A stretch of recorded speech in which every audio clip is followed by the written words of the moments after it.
systems are nominals. Players, welcome to Devox Arena.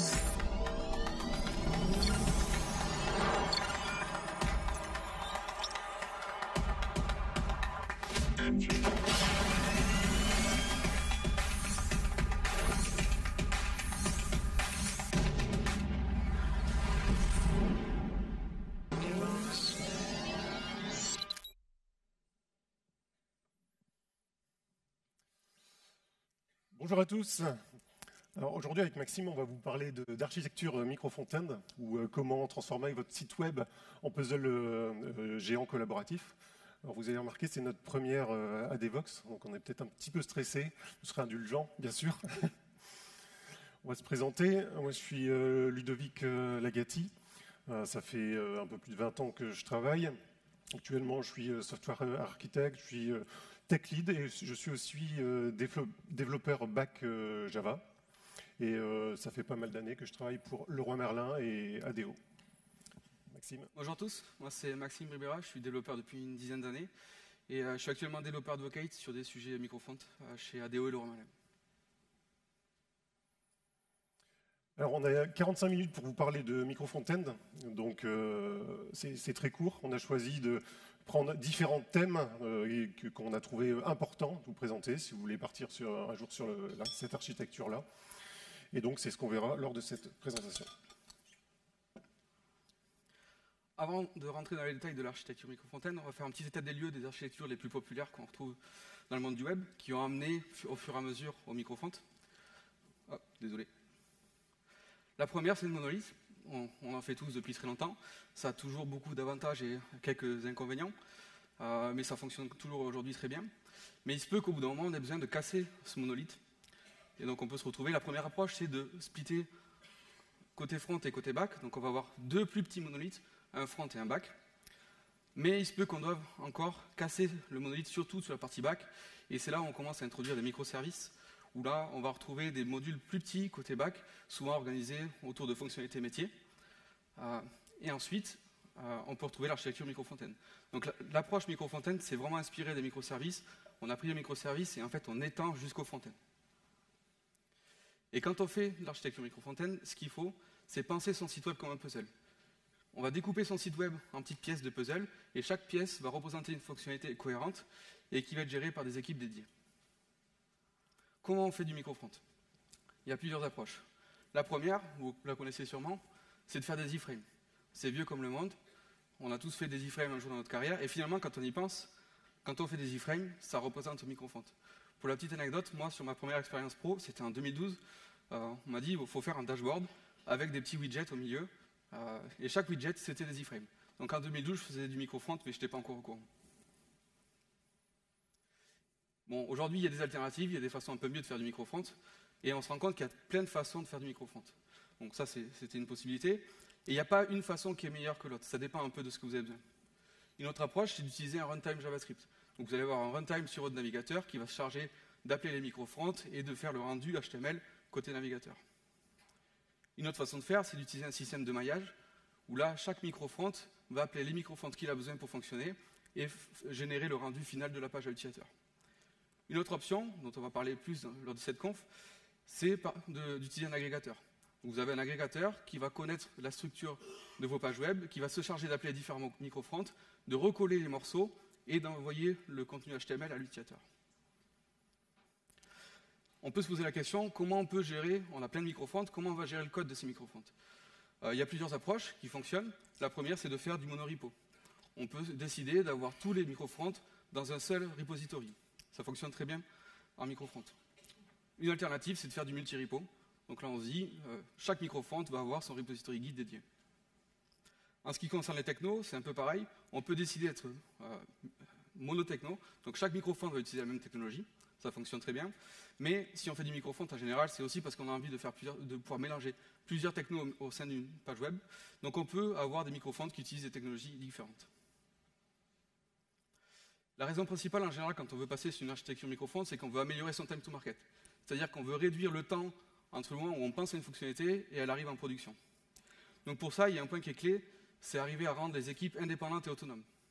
On veut arriver à faire collaborer des dizaines d'équipes ensemble sur un même projet, sur un même site web, et même potentiellement sur une même page. C'est le cas chez nous, sur l'exemple de la page produit chez Leroy Merlin.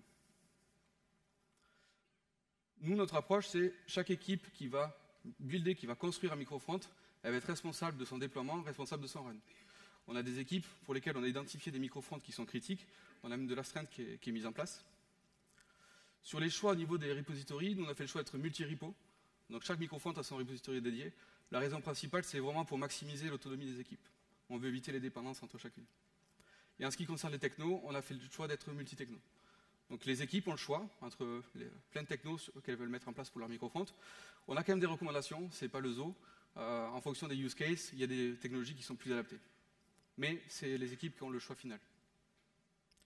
Et ensuite, toujours dans l'autonomie, une fois qu'on a développé des microfronts, la question c'est comment on les assemble. On a plein de pièces de puzzle, comment on les assemble entre elles pour constituer des vraies pages web. Donc nous, on a fait deux choix. Le premier, c'est de permettre aux développeurs de hard-coder les pages web. Donc c'est les développeurs qui vont choisir comment ils veulent assembler leurs microfronts ensemble pour construire les pages. La deuxième possibilité, donc la deuxième façon de faire chez nous, c'est by design. On a développé un outil qu'on appelle le designer, qui est un outil back-office, où les équipes vont pouvoir venir dynamiquement créer des pages et assembler les pièces de puzzle entre elles. Et l'avantage de ça, c'est que ça ouvre aussi les possibilités à des équipes moins techniques, des équipes plutôt métiers, de venir créer leurs propres pages, venir les modifier, etc. Il n'y a pas que les développeurs qui peuvent venir créer des pages chez nous. Alors maintenant, on va rentrer sur les choix qu'on a faits sur l'architecture. Pour faire ces choix, on n'est pas parti sur un framework ou quoi que ce soit, on s'est posé les questions. Quels étaient nos principaux piliers, à quoi on voulait répondre. Donc déjà, Leroy Merlin, on fait du e-commerce, ça veut dire de la performance, de la résilience. Et ce n'est pas vrai que pour le e-commerce. Bien sûr, le SEO. On a besoin d'expériences personnalisées. On a pas mal de magasins en France et dans le monde. Ça veut dire que potentiellement, un client qui va habiter dans le nord et un autre qui va habiter dans le sud ne va pas avoir les mêmes informations, les mêmes stocks en magasin ou des informations qui lui seront propres. Un des gros points, c'est que si on est passé sur cette architecture-là, c'est qu'on était sur un monolithe avant. Et ce qu'on a voulu éviter absolument, c'est de faire un blocking pendant 1 ou 2 ans et se retrouver avec aucune évolution fonctionnelle pendant le temps de la migration. Donc, une migration progressive. Et ensuite, on fait attention à tout ce qui est expérience développeur. Parce que bon, on sait que ce n'est pas toujours facile d'attirer les développeurs. Il faut leur proposer les meilleurs stacks, les meilleures façons de travailler. Alors, juste avant de vous présenter l'architecture qu'on a mis en place, juste 2 mots de vocabulaire pour parler un peu la même langue. Le microfront. Donc, pour nous, un microfront, c'est une application qui est autonome, un peu comme un microservice. Nous, on a choisi d'utiliser le protocole d'échange HTTP, donc faire du standard, du basique. Et un microfront va contenir un ou plusieurs fragments. Et puisqu'on parle de fragments, on va définir ce qu'est un fragment. Pour nous, un fragment, c'est un composant métier. J'insiste sur le terme métier, parce qu'on pourrait parler de composant, un bouton, un lien sur une page. Un fragment, on est bien sur du métier, un ensemble cohérent. Et le fragment va être responsable d'aller chercher lui-même ses données. On verra pourquoi on a fait ce choix après. Et on a parlé de composition de pages tout à l'heure. Par exemple, le métier qui intervient pour ajouter ou supprimer des fragments, ça veut dire que n'importe quel fragment doit pouvoir être ajouté ou supprimé d'une page sans impact sur le reste de la page. Alors nous, on a fait le choix de l'agrégateur. Et l'idée, c'est que le navigateur passe par notre agrégateur. L'agrégateur appelle tous nos microfronts et envoie une page cohérente au navigateur et à l'utilisateur final. Alors si on focus un petit peu plus sur cette architecture, on va retrouver la brique principale qui est notre agrégateur, qu'on a appelé le glueur. Pourquoi le glueur? Parce qu'il recolle les morceaux, tout simplement. À ça, on y ajoute une brique pour tout ce qui est configuration, un peu comme un service discovery, un petit peu plus évolué, où on va retrouver tous les microfronts, où on va retrouver toutes les configurations de sites. Une autre brique qui va nous permettre de gérer le templating, tout ce qui est modèle de page. Donc là, quand on fait de la composition, c'est avec cette brique qu'on va interagir. Et ensuite, la dernière brique, c'est tout ce qui est URL management, donc pour gérer éventuellement des redirections d'URL, gérer toutes les URL du site. Et pour gérer tout ça, on a notre back-office, le designer, qui est utilisé chez nous par nos collègues pour interagir sur la brique de registry, le shaper et le resolver. Et là-dessus, le client final, l'internaute, lui, il va attaquer directement notre agrégateur par l'intermédiaire d'un CDN, une configuration classique. Et c'est l'agrégateur, à l'aide du registry, du shaper et du resolver, plus tous les microfontes, qui va faire le travail principal. Alors, on vous a dit qu'on était super attaché à la performance et à la résilience. Je vais prendre l'exemple d'une page produit. Ça, c'est ce que vous voyez quand vous allez sur le site. Ça, c'est ce qui se passe côté infrastructure. Donc à gauche, vous voyez tous les microfontes susceptibles d'être appelés, et à droite, tous les microservices. Donc ça fait un sacré plat de spaghettis, avec des risques de plantage. Et donc, comment on fait pour gérer cette performance et cette résilience? Tout d'abord, on aurait pu se dire, au niveau performance, on appelle nos fragments séquentiellement. Et là, on voit que plus on a de fragments sur une page, plus le temps de réponse va être long. Alors, plutôt que de faire ça, on a choisi de paralyser les appels sur les fragments. Et ça tombe bien, on avait dit que les fragments étaient responsables d'aller chercher leurs données. Donc là, on voit qu'on réduit grandement déjà le temps de réponse total de la page.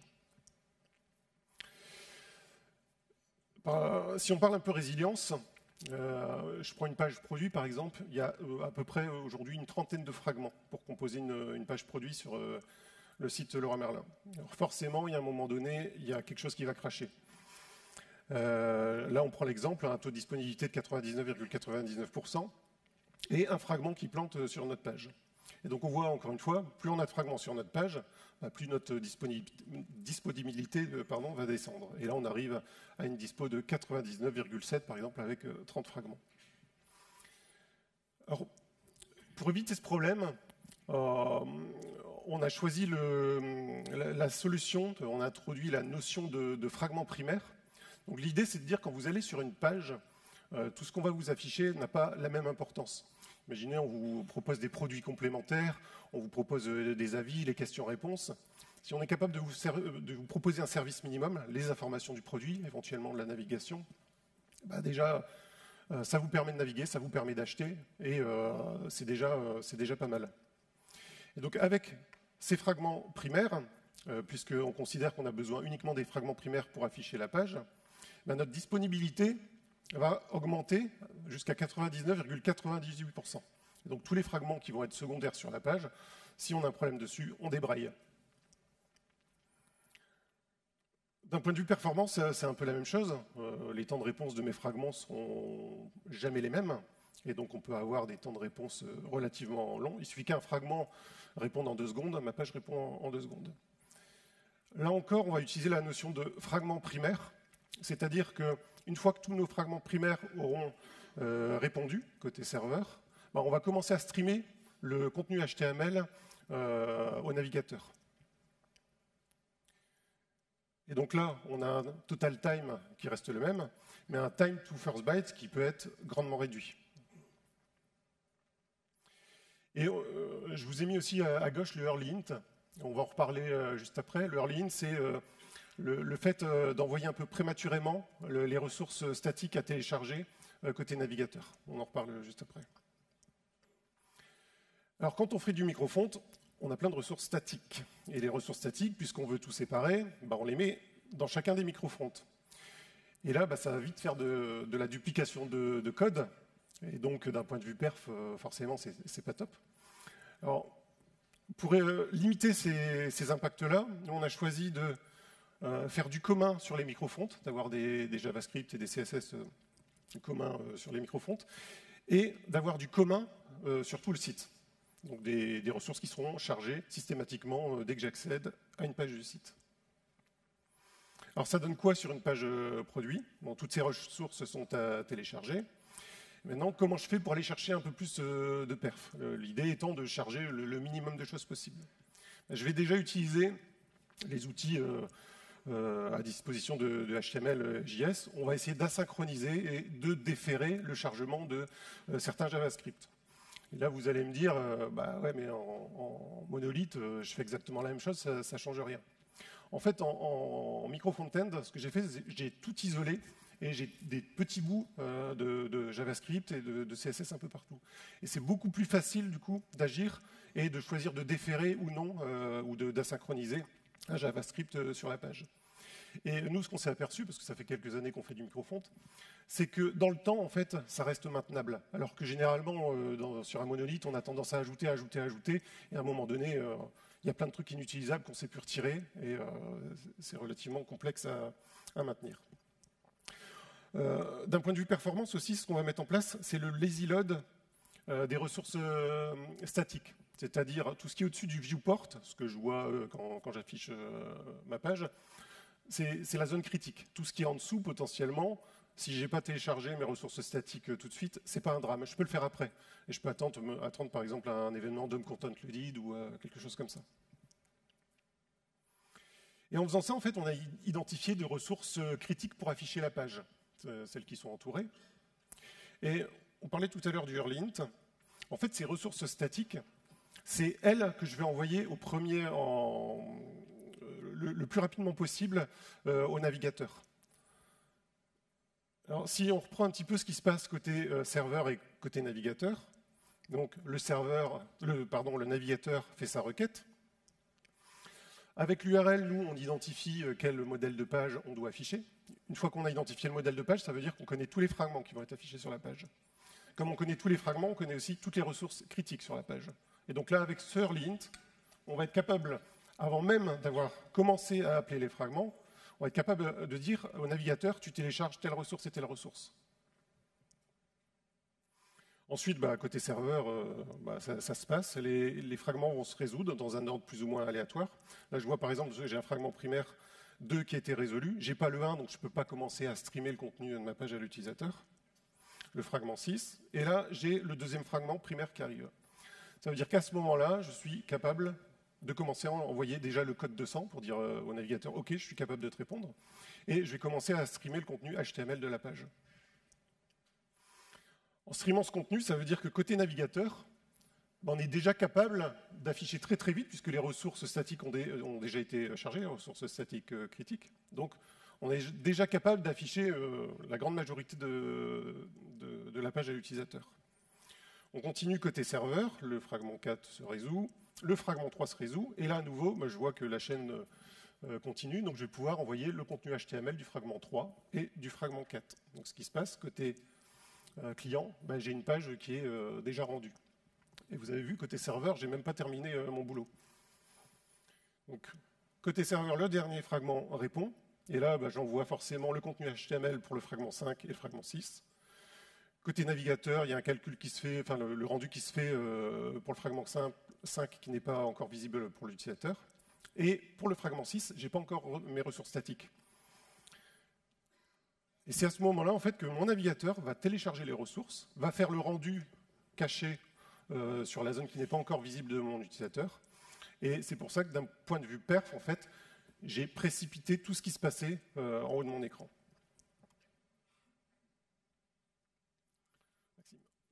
On va parler maintenant un petit peu des technos et frameworks pour faire du micro-front. Ce qu'on va faire, c'est qu'on va les catégoriser en fonction de la stratégie de rendu qu'on va utiliser. La première, c'est celle qu'on utilise le plus chez nous, c'est du server-side rendering. Donc ça fonctionne très bien pour faire du micro-front. Et les technos qu'on recommande chez nous, c'est du Nest.js et du Java, couplé à un moteur de rendu type Svelte ou type FreeMarker pour Java. Une autre option, c'est de faire du client-side rendering. Là, il y a deux sous-options. La première, c'est de faire du web component. Donc le web component, c'est super pour faire du micro-front, étant donné qu'on va arriver à isoler chaque fragment. C'est natif. Il faut quand même faire attention, il y a un point d'attention sur les web components, c'est en fonction du framework que vous allez utiliser pour générer vos web components, vous pouvez avoir une taille de bundle.js qui est assez lourde.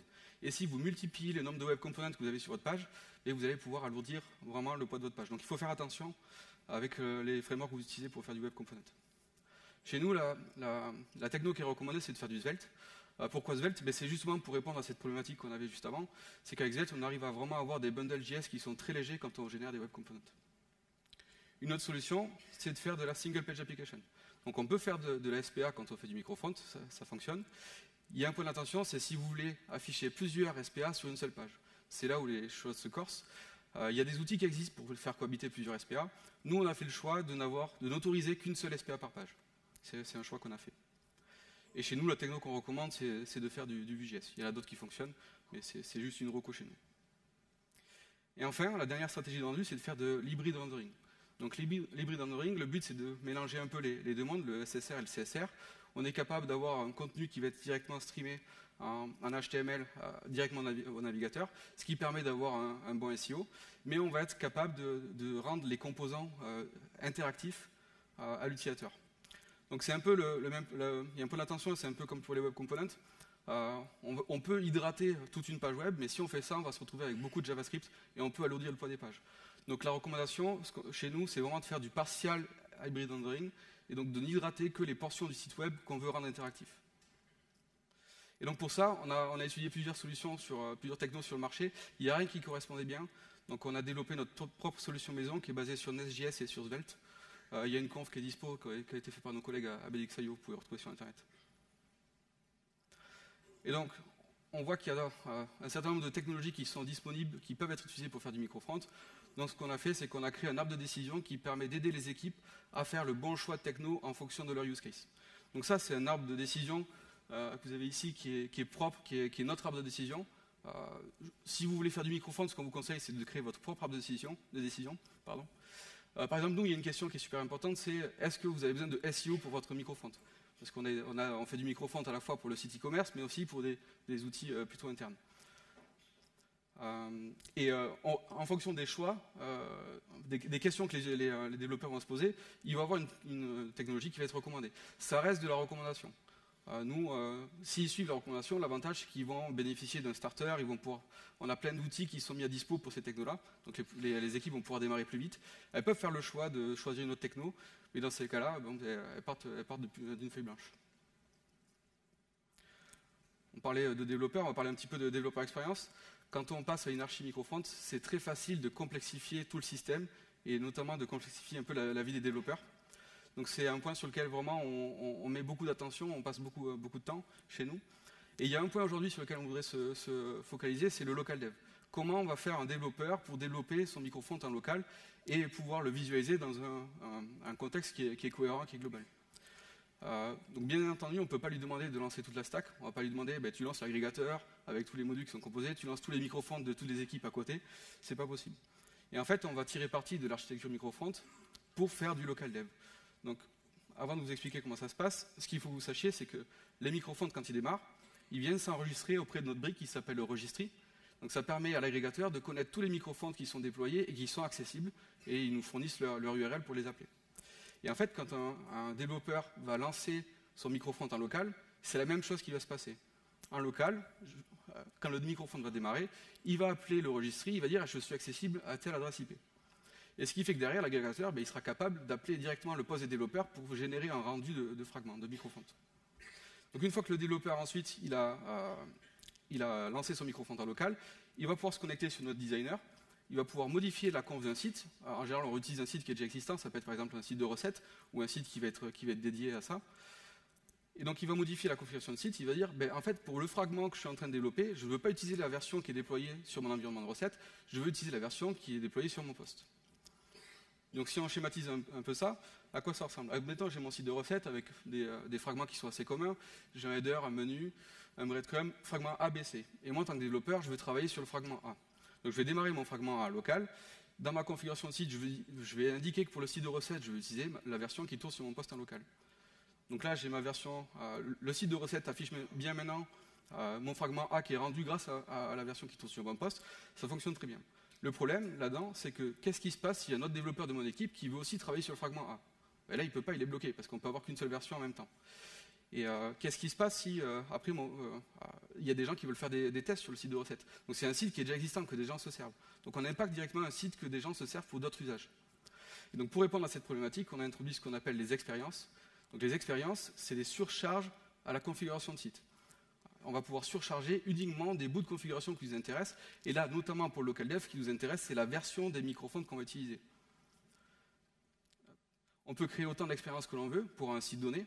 Et ce qui va se passer, c'est que chaque développeur, quand il va travailler sur un site, il va venir créer sa propre expérience.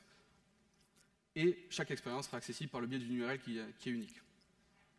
Donc si on reprend un peu la configuration de site, donc on a dit que les développeurs pouvaient configurer les versions des microphones qu'ils voulaient utiliser. Donc admettons sur ma configuration classique de mon site de recettes, je dis que mon application 1, j'utilise la version 1, application 2, la version 1, etc., etc. Je vais venir créer mon expérience, et dans mon expérience, je vais venir indiquer que pour mon application 1, je vais utiliser la version 2. Et en fait, la version 2, c'est celle qui tourne actuellement sur mon poste. Et je peux également dire que je vais utiliser pour une application 4, qui est une application que je suis en train de développer, mais qui n'est pas encore déployée, je vais utiliser la version 0.1 qui est aussi sur mon poste. Et si chaque développeur fait ça, ça lui permet de développer ses fragments en local sur son poste, dans un contexte qui est plus global, sans impacter directement les sites qui sont déployés, les sites de recettes, de QA, etc. Et en fait, quand on y pense, les expériences, ça permet d'avoir plusieurs versions d'un site web qui tournent en parallèle. Et ça, c'est super cool. Et en fait, ça permet de répondre à une problématique qu'on est beaucoup à avoir, c'est de vouloir faire de l'A/B test. L'A/B test, ça permet de tester des fonctionnalités sur un panel d'utilisateurs et de se rendre compte si ça marche ou si ça ne marche pas. Et avec les expériences, on va être capable de faire des A/B tests côté serveur. Donc comment ça se passe? Donc on a notre engine où on définit notre configuration de site. Dans la conf de site, je dis je veux utiliser mon microfront 1 et mon microfront 2. Je vais venir créer mon expérience en disant je veux utiliser le microfront 1, mais je veux utiliser le microfront 2 prime. Et en fait, ma configuration de site classique, c'est ma version A de mon A/B test, et l'expérience, c'est la version B. Et ensuite, on va venir configurer dans le designer comment on veut répartir les utilisateurs entre la version A et la version B. On va définir des cookies en fonction de... Ça peut être un poids, 10%, 50%, ça peut être avec des queries par âme, etc. Donc là, on a un cas classique où on décide que 50% des utilisateurs, on veut qu'ils utilisent la version A, donc on va leur filer un cookie qui va leur permettre de rester sur cette version A. Et pour les 50 autres % d'utilisateurs, ils vont utiliser la version B. Donc maintenant qu'on a vu un peu comment on arrivait à développer des microphones, c'est comment on les déploie. Donc on va en parler un peu d'infrastructure très rapidement, c'est pas le but de se focaliser là-dessus. Mais quand on est sur une architecture microfront, on se retrouve très vite avec un très grand nombre d'applications à déployer pour chaque microfront. Et en plus, comme on a des besoins de résilience, on a besoin d'avoir plusieurs instances pour chaque microfront. Donc nous, on a fait le choix de partir dans le cloud. Ça fait maintenant quelques années qu'on a pris le virage du cloud. On a dockerisé toutes nos applications, tous nos microphones sont dockerisés et ils sont gérés par un orchestrateur. Et comme on a un très grand nombre d'applications, un très grand nombre de pods qui tournent chez nous, ben, ça peut très vite coûter cher en termes d'infrastructure. Donc c'est hyper important de vraiment optimiser la taille de chaque image, la taille de chaque pod en termes de CPU, de mémoire, pour éviter de ne pas gaspiller de ressources. Et comme on le disait, on a des forts besoins de résilience, donc on a décidé d'avoir toujours au moins 2 instances de chaque microfront qui tournent, mais on a mis en place de l'autoscaling horizontal qui permet, en fonction du trafic sur notre site web, d'automatiquement augmenter le nombre de nœuds pour chaque microfront. Donc ça, c'était surtout pour la prod, mais en ce qui concerne la non-prod, on a tous un environnement de dev, un environnement de QA, de pré-prod, etc. On a plein d'environnements. Et en fait, avec les microfronts, on a plein de versions qui tournent en parallèle. Et donc, on a activé de l'idling automatique qui permet, pour les horaires non travaillés, donc ça va être la nuit, les week-ends, tous les environnements non-prod vont être éteints automatiquement. Donc, ça permet d'économiser beaucoup d'argent et ça permet d'être aussi un peu plus responsable. Et comme on parle d'être un peu plus responsable, on va parler un petit peu de Green IT. Et, donc, d'après une étude de la DMARCEP qui date de 2020, sur l'empreinte de carbone liée au numérique, il y a 79% qui est lié à la fabrication des équipements, 5% lié au réseau et 16% au data center. Donc nous, à notre échelle, qu'est-ce qu'on peut faire pour essayer de s'améliorer? Donc la solution, un des points sur lesquels on peut vraiment avoir le plus d'impact, c'est en diminuant le poids de nos pages. Pourquoi? Parce que si on diminue le poids de nos pages, en fait, nos serveurs qui génèrent nos pages web, ils vont consommer moins de ressources pour les générer. Donc on joue sur les data centers, on a moins de data qui transite sur le réseau. Et si on a des pages web plus légères, ça permet aux utilisateurs de garder leurs devices qui sont anciens plus longtemps. Donc on évite d'imposer aux gens de renouveler leurs devices pour continuer à utiliser notre site web. Et donc pour arriver à alléger nos pages web, on travaille, c'est un chantier qui est en cours sur les sites Leroy Merlin. Ça fait plus d'1 an qu'on travaille dessus, donc c'est un cours de déploiement, c'est pas encore finalisé. On travaille sur du lazy load de fragments. L'objectif, vraiment, c'est de ne charger à l'utilisateur que ce qu'il a besoin à l'instant T. Donc on va lui charger, par exemple, au départ, quand il va afficher sa page web la première fois, uniquement ce qui est présent dans le viewport. Et tout ce qui est en dessous, on va le lazy loader. Donc on va détecter qu'il est en train de scroller et qu'un fragment se rapproche du viewport. Et à ce moment-là, on va faire les appels pour générer le contenu du fragment. Et on va être capable également de lazy loader les ressources statiques, donc les CSS et les JavaScript. Et l'avantage du microfront là-dedans, parce que le lazy load, ce n'est pas du tout spécifique au microfront, mais l'avantage de l'archi microfront quand on fait du lazy load, c'est qu'on va être capable de choisir granulairement quel microfront on veut lazy loader ou non. Et également, on va être capable d'adapter sa stratégie de lazy load en fonction du device de l'utilisateur. Par exemple, un utilisateur qui est sur mobile, il a un viewport qui est beaucoup plus petit, il a beaucoup moins de fragments qui sont affichés, on va être capable de lazy loader beaucoup plus de choses sur mobile que sur desktop. Ensuite, d'un point de vue infrastructure, de faire du lazy load, ça permet également de réduire la charge sur nos microfronts. Donc pour des microfronts qui sont affichés assez bas dans les pages et qui du coup maintenant sont appelés beaucoup moins souvent, on a des gains de CPU qui sont assez énormes. Et on arrive à réduire également le nombre de nœuds qu'on a besoin pour faire tourner nos microfronts. Un effet positif, c'est aussi sur la WebPerf, on arrive à améliorer la performance globale de notre site grâce au lazy load. Et c'est notamment sur le Largest Contentful Paint et sur l'Interaction to Next Paint, on a les gains qui sont les plus significatifs. Et en fait, si on rentre dans le détail des gains sur ces métriques-là, là où on gagne le plus, finalement, c'est sur les anciens devices. Et ça, c'est hyper important de garder des performances qui sont toujours correctes pour les anciens devices. Ça permet aux utilisateurs de garder leur device plus longtemps, de continuer. On n'impose pas aux gens de changer de device régulièrement pour continuer à utiliser notre site web. Vous voyez, il y a quand même une métrique qui est en orange ici, c'est le Cumulative Layout Shift. Donc c'est l'effet de clignotement sur les sites, donc la page s'affiche et les blocs se décalent. Effectivement, quand on fait du lazy load, on le sait qu'il peut y avoir un impact sur le CLS, mais ça reste aujourd'hui un impact qui est acceptable. Donc on l'accepte par rapport aux gains qu'on a à côté. On espère vous avoir donné l'envie d'aller un petit peu vers cette architecture-là. La question que vous allez peut-être vous poser, c'est OK, moi j'ai un site, un monolithe ou peu importe, je veux passer sur l'architecture microfront, je ne veux pas faire un Big Bang. Comment je fais pour passer sur cette architecture? Donc nous, en fait, comme on a développé toute la stack, l'agrégateur, ce qu'on a fait, c'est que sur cet agrégateur, on a rajouté une fonction de routeur. Donc en fait, on va être capable, en fonction de l'URL, de router sur le legacy ou sur le microfront. Alors les URL, généralement, quand elles arrivent, on identifie, on sait si c'est un produit, pardon. Si c'est un produit, par exemple, on va router sur les micro-front-end. Si c'est le panier qui n'est pas encore migré, on va router sur le legacy, par exemple. La problématique avec ça, c'est que ça peut faire un peu sapin de Noël quand on switch d'un site à l'autre, parce que forcément, le header ne sera pas le même, on va avoir des différences. Et pour ça, encore une fois, on va utiliser on va mixer les fonctions de routeur et d'agrégateur pour supprimer côté legacy les composants qui vont être présents sur toutes les pages. On va parler du header et du footer, par exemple. Et c'est notre agrégateur qui va appeler le microfront qui héberge le header pour faire le rendu du header. Et donc, en fait, on aura un header cohérent sur les deux sites avec une navigation qui est cohérente sur tout le site. Ça, on l'a fait sur 6 sites avec des technos différentes. On avait de l'Angular, on avait du server-side rendering. On a toujours réussi à le faire. Un petit mot sur l'observabilité. Si vous faites du microservice, vous devez déjà le savoir. On ne se lance pas dans une architecture comme ça si on n'est pas blindé au niveau APM, trace de ce qui se passe entre chacun de nos microservices, de nos microfronts. Donc, première chose à faire avant de partir là-dessus, être blindé, s'outiller. Et on a beaucoup parlé de technique. Mais ce qui va aussi beaucoup changer si vous partez sur de l'architecture micro-front-end, c'est l'organisation des équipes.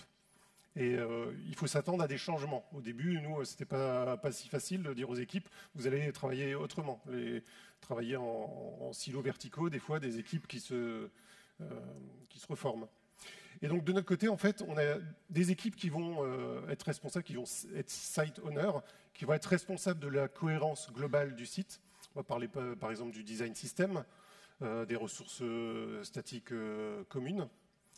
Ensuite, on va trouver les vertical business owners. Là, on est plus sur des typologies de pages. Je vais prendre par exemple une équipe qui va être responsable de la page produit, une autre qui va être responsable de la page panier. Et ensuite, on va avoir des contributeurs. Alors les contributeurs, si je prends par exemple un fragment qui me propose des produits, des accessoires, des produits complémentaires, ce fragment-là, je ne vais pas forcément l'avoir uniquement sur ma page produit. Je vais peut-être l'avoir sur ma home page, je vais peut-être l'avoir sur ma page panier. Et voilà, donc une notion de contribution. Et bien sûr, en plus de tout ça, il y a une équipe. Nous, en fait, on fait partie de l'équipe qui développe l'agrégateur de MicroFrontend. Et donc, en fait, on propose une solution SaaS à tout le groupe ADO pour venir créer tous les sites Internet sur cette architecture-là. Pour conclure, je vous donne 3 chiffres. 800 mises en prod de MicroFront par mois. Avant de passer sur cette architecture, on était à une ou deux mises en prod. D'un point de vue web perf, on est toujours classé sur le podium au niveau des sites e-commerce. Et au niveau de la résilience, 99,95% de disponibilité. Et l'architecture a grandement aidé à ça. Alors, on va partir un petit peu en freestyle. On vous a mis un petit QR code, on vous a parlé d'AB test. Ce QR code vous amène sur le site Leroy Merlin France, c'est la home page du site Leroy Merlin. Et vous allez passer normalement un AB test en fait en fonction de, c'est un pourcentage, 50% par exemple la version A, 50% sur la version B. En faisant ça, en fait, ça va vous créer un cookie et vous allez forcément passer sur cette version B. Donc moi, je vais faire la même chose. Hop. Voilà. Et en passant là, on voit que je suis sur le site. Alors, je peux naviguer. Hein, je vais là. Je reviens sur ma home page. En fait, dans mon AB test, j'ai ajouté un fragment qu'on a développé spécifiquement pour la Devox. Vous pouvez scanner le QR code qui est ici, ça vous ramène vers cette page-là, pour ceux qui n'ont pas eu le temps sur la slide. Alors, ce qu'on va essayer, c'est tenter un petit live coding. On va démarrer notre application. Et je vais aller sur mon back-office. Je vais modifier, j'ai une expérience en fait, et je vais modifier cette expérience pour pointer sur mon poste. Tac, on va sauvegarder. Je vais tenter juste de rafraîchir. OK, et je vais... on va vous mettre à contribution. On va tenter une petite photo. Petite photo de groupe. On va changer la photo de fond qu'on a mis sur le fragment de la homepage Leroy Merlin. On va essayer de mettre une photo de vous. Ouais, hop. Hop. Là, je suis pas mal. Vas-y, tu peux lancer. Bon, il n'y a pas tout le monde, désolé. Tu veux en reprendre une un peu plus au centre? Attends, si je me mets dans le coin. Non, mais... Vas-y. Là, je crois que un peu plus bas pour centrer. Un peu plus bas. Attends, on voit les bouteilles de bière, merde. Allez, c'est inversé. C'est inversé, c'est dur. Bon, c'est pas mal. Ça ira. Ok, et donc la photo, on va la renommer vite fait. Devox 24. Hop, je me suis planté. Hop. Voilà. On va revenir sur notre bout de code. Ici, et ici, on va tenter de modifier. On va mettre 20, 24. Et je sauvegarde. Alors, il y a du monde. On voit dans les logs qu'il y a du monde qui se connecte. Donc, si tu veux. Ok. On voit que ça a été appelé 369 fois déjà. On a mis un petit compteur pour voir combien de fois vous avez. Et donc, pour ceux qui n'ont pas suivi, là, on est en train de faire du live coding sur la home page du site Leroy Merlin France.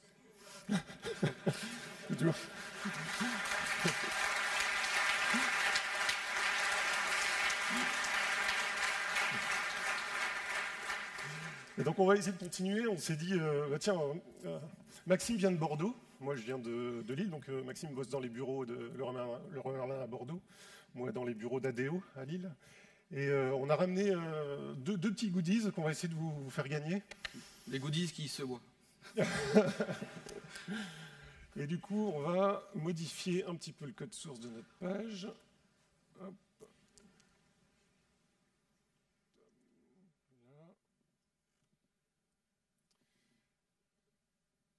Je dois lancer un jeu, c'est ça, hein? Peut-être que tu peux afficher d'abord avant de lancer. Montre qu'il y a sur la page web, il se passe. Tu l'as lancé déjà? Non?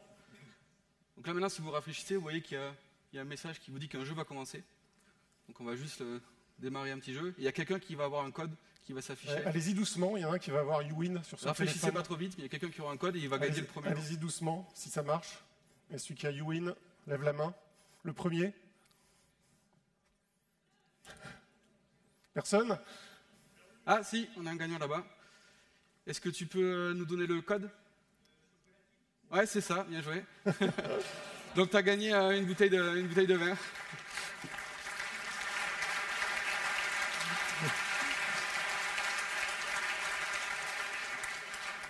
Et on a un deuxième lot, tu peux lancer le jeu pour le deuxième. Donc là on a injecté un deuxième code. Et là, forcément, il y a trop de monde. Ah, ça y est. Et donc, qu'est-ce qui se passe? On s'y attendait à celle-là, parce que forcément, on est en train de faire du live coding sur la prod. Ça veut dire qu'on utilise le Wi-Fi, on est en train de faire craquer le Wi-Fi dans la salle et dans tout le bâtiment, si ça tombe. Et ce qui veut dire que probablement, il s'est passé des problèmes. Alors, ce que vous voyez là, en fait, c'est un outil qu'on a développé dans notre agrégateur et qui nous montre ce qui s'est passé côté back. Et donc, on va se positionner sur les erreurs, essayer de voir si on a rencontré des erreurs. Et voilà. Et là, en fait, notre fragment, il a planté, parce que forcément, il fallait s'y attendre avec le monde. Là, on parle de résilience. Ça veut dire qu'on n'a pas planté le site pour autant, parce que le fragment a été débrayé. Alors, je ne sais pas quelle exception, là. Time-out d'une seconde, on avait mis un time-out. Donc là, vous avez fait crasher. Je ne pense pas à la machine, elle va encore fonctionner, mais vous avez fait crasher le réseau. Et donc là, on a débrayé, mais c'est pas grave, vous avez accès au site, vous pouvez continuer vos achats. Et tu avais lancé le deuxième jeu? Oui. Est-ce que quelqu'un a eu le Non, deuxième... mais on va le faire aux questions, ça, c'est pas grave. Est-ce que quelqu'un, si tu as lancé le deuxième jeu, Oh, peut-être est-ce que quelqu'un ouais. Est-ce que quelqu'un a le deuxième code? Ou c'est... Non.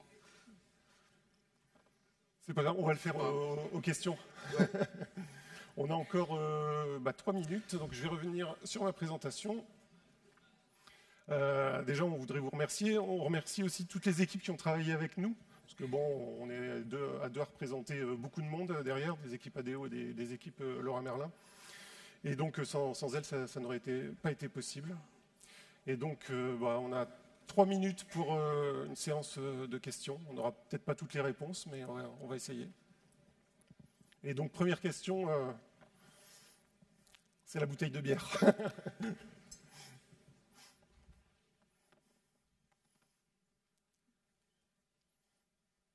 Tu es amateur de bière? Ça marche. Moi, j'ai une question toute simple. C'est avec la création d'un micro-fontaine, est-ce que ça va être pas difficile de combiner des features, parce qu'on a des fois beaucoup d'interactions dans les pages entre des features, je sais pas, en haut à gauche de la page, en bas à droite de la page. Est-ce que ça devient pas difficile d'organiser cette interaction entre features? Alors, côté front, ce qu'on utilise, c'est un bus d'événements, puisqu'en fait, tout est décorrélé. Il n'y a pas d'appel direct de méthode JavaScript, par exemple. Donc, en fait, quand on interagit, qu'on veut communiquer avec un autre composant, qui potentiellement ne sera pas là sur la page, ce qu'on va faire, c'est qu'on a un bus d'événements léger, enfin simple, et on va poster des événements. Il y en a qui vont écouter ces événements. Ça, c'est le mode de fonctionnement de base, parce qu'on utilise beaucoup de server-side rendering pour une question de performance. Quand on présente du produit, il n'y a pas forcément beaucoup d'interactions sur l'écran. Maintenant, on s'autorise aussi à utiliser d'autres modes de fonctionnement. Par exemple, sur le panier, on va être plutôt sur de la SPA, sur le site Laura Merlin. Donc en fait, ça va dépendre comme on parlait tout à l'heure, hein, on a différents types de rendus. On va choisir le rendu en fonction du besoin sur l'écran. Sur le tunnel de commande, on n'a pas besoin de référencement. Donc là, on s'autorise à avoir une SPA qui gère vraiment le contenu et tout ce qui est au milieu, et en gardant le header footer qui sont des fragments qui sont génériques à tout le site. Merci.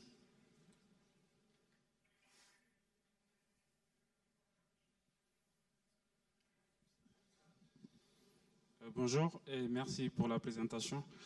Moi, j'avais une question en fait, c'est par rapport à l'expérience développeur. Vous avez parlé d'une sorte d'expérience qui fait que chaque développeur peut avoir quelque sorte d'expérience. Et l'action que je me pose, c'est en fait comment vous faites. Est-ce que vous dupliquez en fait l'application avec toute l'infrastructure associée, ou c'est juste en fait son composant qui est dupliqué?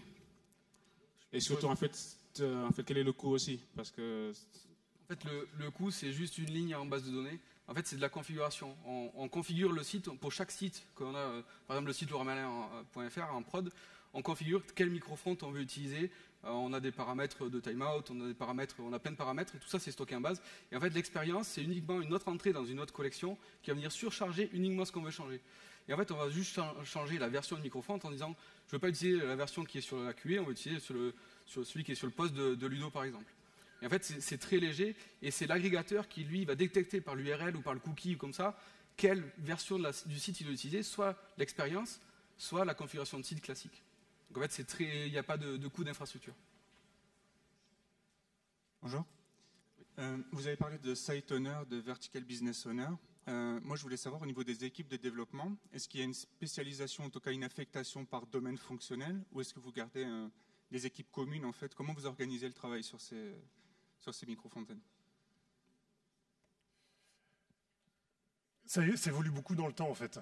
Les équipes bougent beaucoup et même encore maintenant, ça fait plusieurs années qu'on travaille. En fait, on essaye d'avoir une cohérence métier. Même au niveau des fragments, par exemple, on va potentiellement choisir de rassembler des fragments dans un même microfront. Et après, on va se dire, bah, ce fragment-là, il n'a rien à faire là, il va être traité par une autre équipe. Peut-être qu'on va le sortir et on va le réintégrer dans un autre microfront. C'est quelque chose qui est beaucoup en mouvement. Et c'est peut-être la chose la plus compliquée quand on fait du microfront, c'est de l'organisation au final. Et l'organisation des équipes, déjà le changement. La conduite de changement, c'est une grosse partie du travail au début. Et ensuite, ça bouge, c'est très mouvant. On fonctionne globalement en feature team.